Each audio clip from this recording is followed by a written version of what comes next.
All right, fight fans, let's get this show started. The bar was set early when Sean O'Malley's teammate Tommy McMillan went to war with David McGoyan.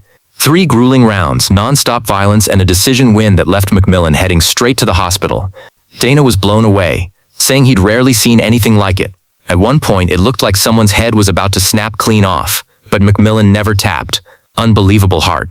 And that's exactly why Dana gave him the contract. It is crazy how nasty this fight was.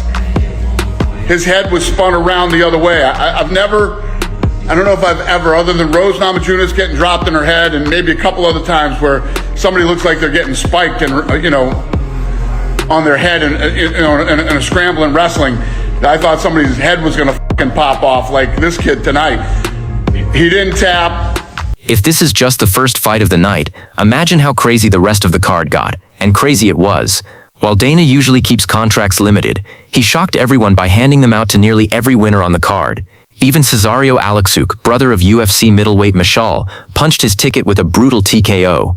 But the highlight moment came in the final fight, when John Paul Levosani landed a head kick so vicious, followed by a running punch, that it looked like something straight out of a movie.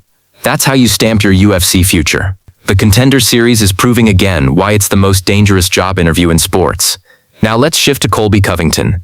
He reacted to Tony Ferguson's first win in over 6 years. Now normally you'd expect trash talk from Chaos, but this time Colby actually gave Tony some credit.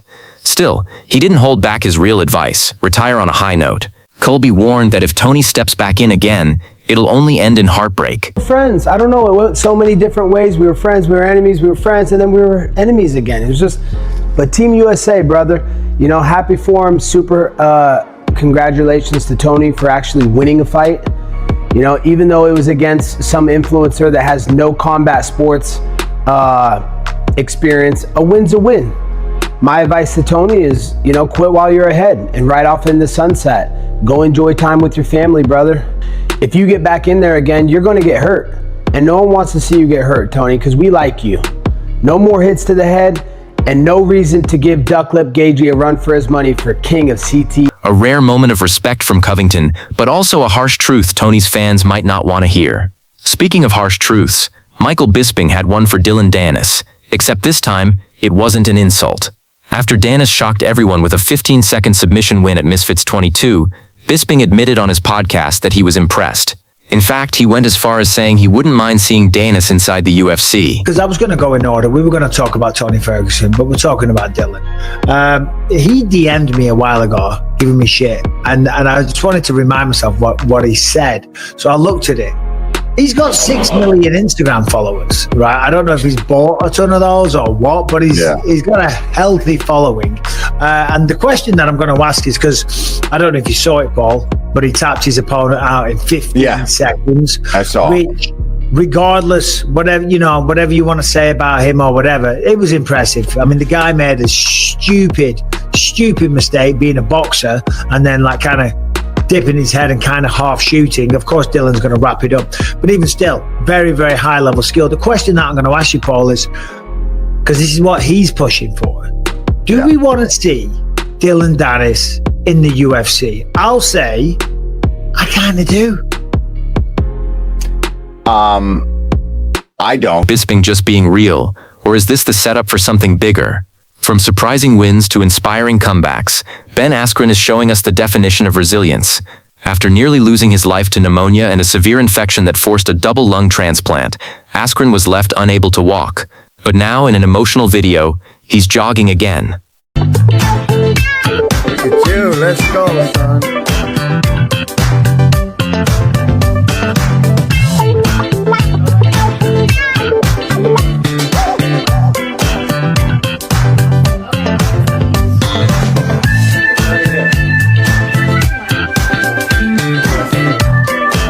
If Askren can fight back from this, what excuse does anyone else have to quit?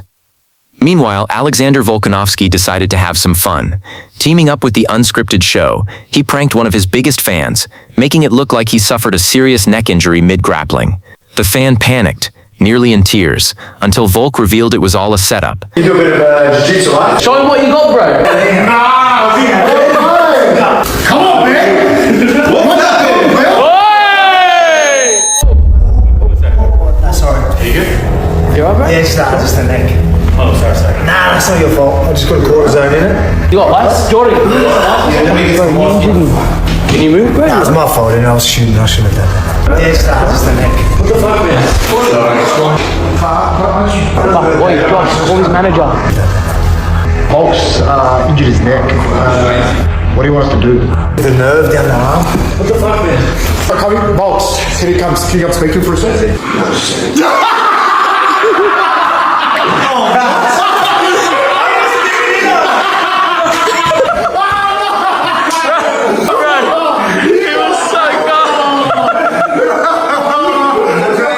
Not only can Volk beat you in the octagon, he can break your heart with a prank. But not all drama was fun and games. Rampage Jackson and the MMA Guru just went nuclear. After Guru brought up an old 2008 incident involving Rampage, the former champ threatened legal action. Guru clapped back on X, calling Rampage a bitch and saying he expected a fight challenge, not a lawsuit. MMA Guru wrote, Rampage Jackson on stream earlier said that me reading this news article about him while live left me open for defamation, insinuating that he would sue me. I thought this whole thing would end with him calling me out to a fight. I thought more of him as a man, what a b- Is this feud headed for court, or could it actually end up inside a cage? Even Ariel Helwani weighed in, calling the whole Rampage Roger Jackson drama a storm of stupidity. Helwani didn't hold back, saying everyone involved looked bad, but Roger Jackson was at the very top of the mess. And he was in New York and wanted to meet up, and I was like, man, it would have been fun, we could have done something, but I'm in Italy, I'm sorry. Thank God I was not there, because thank God is maybe a little bit strong, but it was that night that the whole thing with his son at this pro wrestling event happened. And then, of course, there he is on his stream reacting to it all. There's an alternate universe where I'm sitting next to him as he's reacting to all of this. And Lord knows, I did not want to be a part of any. When even Ariel doesn't want to touch a story, you know it's beyond messy. And speaking of messy, John Jones once again finds himself cleared of charges after an alleged hit and run in Albuquerque. Prosecutors dropped everything after Jones's alibi checked out, with John insisting he wasn't even at the scene. He released a statement thanking the DA. Jones tweeted, I want to begin by thanking the district attorney's office for carefully reviewing the facts and ultimately vindicating me completely. I have always believed in the importance of truth and fairness, and I am grateful that the evidence spoke for itself. The simple fact is this: I was never there. I never even left my house that night. And all the evidence proved that. In this case, there was a rush to judgment before any real evidence was gathered, but fans weren't buying it. The MMA community lit up the comments, accusing Jones of always escaping trouble thanks to his legal team. Charges may be gone, but in the court of public opinion, John Jones is still guilty. Meanwhile, Team Khabib is making huge moves. Coach Javier Mendez says, after Islam handles JDM, a super fight with Chimaev at middleweight isn't off the table. Imagine Islam chasing a third belt, something no fighter in UFC history has ever done. Could this be the start of another historic run? Believes Islam's stand-up is a little bit easier to deal with than Bilal's because Islam has more of a traditional style. If he's saying that, I hope that he goes in believing that, because when he gets in there with Islam, you're going to find out a whole different story, because I'm sorry, they're completely different. Going on 11 years of watching him just destroy everybody on the stand-up, guys that are much better stand-up than him, and he still destroys them. So, Khamzat's a huge guy to begin with.